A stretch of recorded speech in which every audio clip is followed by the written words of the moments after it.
Hi Mustangs, welcome back to another episode of Book Buzz, and this week we are joined by Mrs. Zonies, math teacher, to talk about one of her favorite recent reads. So Ms. Zonies, if you would introduce the book for us, what are we talking about today? Okay, this book is The Wishing Game, and I actually am part of Book of the Month Club, so I get to see these and they give you like a nice little description of the book, and it was highly recommended, so that was one of the reasons why I was drawn to it.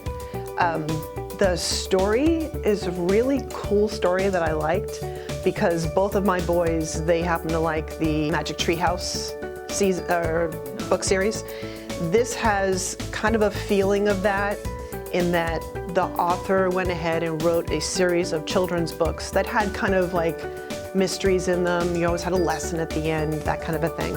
And so this book comes to one of the people who was somebody who really liked the books, a young teacher, and she falls in love with this orphan and she wants to go ahead and adopt him. So she starts reading to him about this Clock Island series. So that's kind of how the premise of the book starts. A lot of people wrote in there that it was a light read, and at the time there was so much going on because it was the very beginning of school and I just didn't have time to get into a really good deep drama. But I thought I still want to go ahead and try this. And I just liked the fact that it was actually about a teacher. Her name is Lucy, and she, like I said, she falls in love with this orphan who's, I think, if I remember right, they're in elementary school. And she wants to help him in her reading, and she wants to eventually adopt him.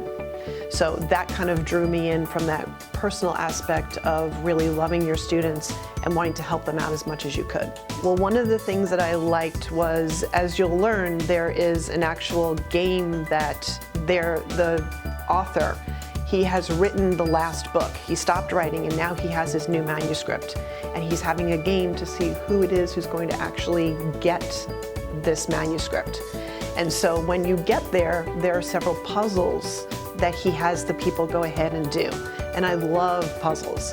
So it was kind of nice as you're sitting there reading this thinking, well, I don't know what does go through but doesn't go through the door. And you're sitting there trying to figure it out. So it had a little bit more of cerebral to it as well as the drama. Well, folks, if you like puzzle mysteries, if you like stories just like this one, come see us at the Marquette Library. We've got copies for you to check out, and thanks for joining us.